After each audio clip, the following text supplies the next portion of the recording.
दिया जब भी आरजेडी को जरूरत पड़ी।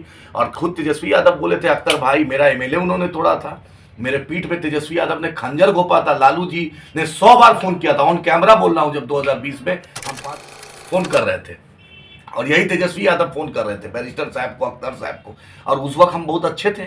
आज हम बी टीम हो जाते हैं। मुसलमानों को हिस्सेदारी देने में इनको बुखार छूटता है। सन ऑफ मल्ला की जगह है, सन ऑफ मांझी की जगह है, सन ऑफ कुशवाहा की है, सन ऑफ सीमांचल की जगह नहीं है, सन ऑफ मुसलमान की जगह नहीं। फातमी साहब को क्या बेइज्जत किया था लालू यादव ने, लालू परिवार ने, राजद ने, तभी ना फातमी साहब जदयू गए थे। फिर ऐसा टिकट के खातिर ईमान कोई बेच दे तो बात अलग है। पूछिए फातमी जी से, सिंगापुर गए थे तो उसका कितना चढ़ावा चढ़ाए थे जाकर सिंगापुर में वो मिलने का लालू यादव से। लालू एक बीमार आदमी को देखने के लिए जिस राजद परिवार चढ़ावा चढ़ाए, बतला दीजिए ना ऊपर से नीचे तक एक भी फैसला में बिना लेन देन का नहीं होता है। एक मुसलमान अशफाक करीम साहब, उसको राज्यसभा देने में दिक्कत होता है। बिहार का कोई यादव को आप राज्यसभा देते, संजय यादव मुंशी मैनेजर को आप राज्यसभा दीजिएगा। कोई बिहार का यादव, बिहार का मुसलमान नहीं दिखा, अरे शरद यादव जी के बेटा को दे देते। शरद जी ने आप पार्टी का विलय कर दिया था, लेकिन तेजस्वी यादव उसी को देंगे जो इनका मुंशी मैनेजर, जो इनके बदले में डील करे। मनोज झा बतलाएं, मैं मिथिलांचल की धरती में हूं, बतलाएं मनोज झा अपने बूथ पर कि कितना मनोज झा अपने बूथ पर महागठबंधन को वोट दिलाते हैं। बतलाएं, चैलेंज कर रहा हूं। मुसलमान जान दे दे के इनको वोट दे। चपरासी क्वार्टर की जिंदगी, तेजस्वी यादव पैदा चपरासी क्वार्टर में हुए थे, वो दिन अपना नहीं भूलिए। मुसलमान न शहाबुद्दीन परिवार आज अकेले है, अनवारुल हक परिवार अकेले है, गफूर साहब मेसी का परिवार अकेले है, वहां पर तस्लीमुद्दीन साहब के परिवार में भाई भाई को इसने लड़वा दिया। अब्दुल गफूर साहब गोपालगंज में चीफ मिनिस्टर रहे हैं, एक चौक पुलिया का नाम नहीं उनके नाम से, और इनको हम वोट दे दे के हजारों करोड़ की संपत्ति बना दिए। क्या है भोला यादव में, एमएलसी भी वही बनेंगे, एमएलए भी वही बनेंगे, संस्कृत बोर्ड का चेयरमैन भी बनेंगे। हम मुसलमान झालमुड़ी के लिए है।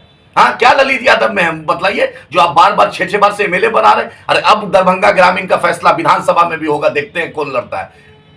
आज का मुसलमान, आज का पिछड़ा, अति पिछड़ा, हर जात को हिस्सेदारी चाहिए। अगर son of Malla, son of Manjhi, son of Kushwaha, son of Paswan, son of Yadav, son of Kurmi को हिस्सेदारी चाहिए, तो मुसलमानों को भी हिस्सेदारी चाहिए। और आज का मुसलमान हिस्सेदारी लेगा। और सीमांचल का भी, चाहे वो हिंदू हो, मुसलमान हो, सिख हो, ईसाई हो, पिछड़ा हो, अगड़ा हो, सीमांचल के साथ पटना में बैठी हुई सरकार, दिल्ली में बैठी सरकार ने धोखा दिया। नरेंद्र मोदी उधर झूठ की बंसी बजाते हैं, नीतीश कुमार उनकी चमचागिरी में, अगुवाई में मिट्टी में मिल जाएंगे, भाजपा में नहीं जाएंगे, आरएसएस मुक्त भारत बनाएंगे। मरना कबूल है नीतीश जी, अब कितना बार मरिएगा? अब आपके जिस्म सिर्फ बचा है, जो अंतरात्मा थी वो मर चुकी है। अब उसमें कुछ खोखला है, आप खोखला हैं। अब तेजस्वी यादव याद रखिए, मुसलमानों के साथ नाइंसाफी कीजिएगा। जिस तरीके से Lal Krishna Advani PM in waiting रह गए, उसी तरह आप सीएम इन वेटिंग रहिएगा। डंके की चोट पे बोल रहा हूं, लोकसभा भी इंशाल्लाह लड़ेंगे। पाटलिपुत्रा हो, जहानाबाद हो, काराकाट हो, शिवर हो, मधुबनी हो, जो बिहार का मुख्तलिफ जिला है, वाल्मीकि नगर हो, मोतिहारी हो, गोपालगंज हो, महाराजगंज हो, चुनाव लड़ेंगे। जिस दीपक यादव ने वाल्मीकि नगर में मुसलमानों के खिलाफ जहर उगा, उसको आप टिकट दे रहे हैं। जो महाराजगंज में अखिलेश सिंह का बेटा, जो ओपनली सीए एनआरसी का सपोर्ट किया, सीए का सिद्ध किया, उसको अखिलेश सिंह अपना बेटे को टिकट दे रहे हैं। और मुसलमानों के साथ जो तबलीगी जमात में मुसलमानों को गाली दिया, आतंकवादी का मदरसों को गाली दिया, अजय निषाद को टिकट देते हैं। और मुसलमान को टिकट देने में नानी मरती है, बुखार छूटता है इनको। मुसलमान को हिस्सेदारी देने में क्या होता है तेजस्वी यादव को, लालू जी ने 2024 में जिस दिन किशनगंज में वोट हो रहा है, उस दिन लालू जी ने कांग्रेस के कैंडिडेट के बारे में पक्ष में वोटिंग की अपील की।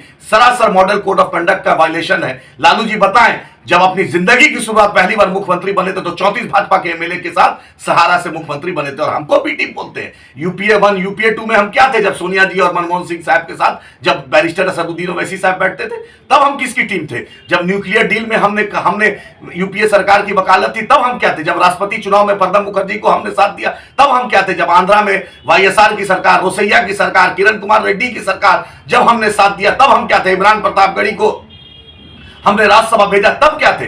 कांग्रेस वालों, कांग्रेसियों बतलाओ, महाराष्ट्र में मुसलमानों को 5% रिजर्वेशन हाई कोर्ट दे दिया, तुमने क्यों नहीं दिया? उद्धव ठाकरे, जिसने बाबरी मस्जिद को शहीद किया, अलग एलानिया विधानसभा में बोलता है उद्धव ठाकरे की मैंने बाबरी मस्जिद को शहीद किया, उसके साथ तुम गठबंधन करते हो।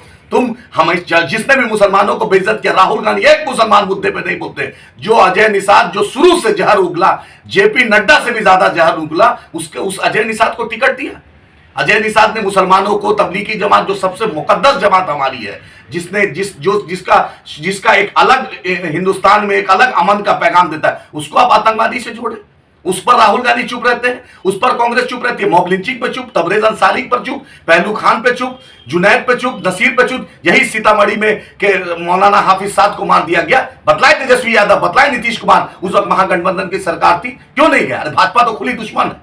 मुसलमानों के साथ नफरत फैलाना, मुसलमानों को नीचा दिखाना, मुसलमानों को बेइज्जत करना, मुसलमानों को जलील करना भाजपा का यही यूएसपी है। इसी पर भाजपा हिंदू को इकट्ठा करती है। लेकिन भारत का हिंदू हमेशा मुसलमानों के साथ खड़ा है। मुझे यकीन है ये जो मदारी है, इस मदारी का पोल खुलेगा, भाजपा का पोल खुलेगा, और इंशाअल्लाह ताला जो भारत का संविधान बाबा साहेब अम्बेडकर ने, जो महात्मा गांधी का जो सपना है, जो इस देश में जो हिंदू मुस्लिम एकता है वो रहेगा। तेजस्वी यादव से पूछिए, मुसलमानों बिहार शरीफ में मदरसा अजीजिया जल गया, 4500 से ऊपर कुरान शरीफ और मुकद्दस किताब जली। तेजस्वी यादव का एक ट्वीट दिखा क्या? बतलाइए। संजय यादव लिख के नहीं देंगे तो तेजस्वी यादव ट्वीट नहीं पढ़ेंगे क्या? मनोज झा लिख के देंगे तो तेजस्वी नहीं बोलेंगे क्या? अरे तेजस्वी यादव यार, तुम तो मैट्रिक भी तो पास कर जाते हैं, जिसका बाप माँ दोनों चीफ मिनिस्टर हो और मैट्रिक नहीं कर पा रहे, क्रिकेट में भी असफल। अरे वो तो अनुकंपा की बहाली है, पिताजी लालू जी है तो डिप्टी सीएम बने हो, नहीं तो वो भी नहीं बनते। अगर माइनस लालू जी तुम बतला तो एक वार्ड मेंबर जीत सकते हो। हाँ, एक मुसलमान इस नौजवान के साथ नहीं खड़ा रहता है, एक मुसलमान एमपी एमएलए इसके साथ नहीं खड़ा रहता है। और ये ऐसे से भाप फैला के मुसलमानों को बोलेगा हम हिफाजत करेंगे। मेरी हिफाजत मेरा अल्लाह करेगा, मेरा मुकद्दर का फैसला मेरा अल्लाह करेगा। मुझे यकीन है कि मधुबनी की आवाम, फातमी साहब अभी होटल में रह रहे हैं, याद रखिएगा। और जो अशोक यादव, एक दिन भी हिंदू मोहल्ले में भी वो आदमी नहीं गया, पेट्रोल सस्ता नहीं दिया, नौकरी हिंदुओं को भी नहीं दिया, ऐसा नहीं कि मुसलमानों को दिया। अशोक यादव भी आपके साथ चलेंगे और फातमी जी दरभंगा चले जाएंगे। मधुबनी के लोग याद रखिए, आप तरसिएगा जिस तरीके से अशोक यादव भाजपा के एमपी को देखने के लिए तरस गए। वो खुदेर नारायण जी का बेटा है, उसके चलते सिर्फ वोट मिला, परिवारवाद भाजपा बतलाए ना। अमित शाह का बेटा कैसे बन गया? ज्योतिरादित्य सिंधिया क्या है? दूसरे आरपीओ पंकजा मुंडे क्या है? गोपीनाथ मुंडे की बेटी, प्रमोद महाजन की बेटी क्या है? राजनाथ सिंह के बेटे पंकज सिंह क्या है? भाजपा का परिवारवाद अलग होता है क्या?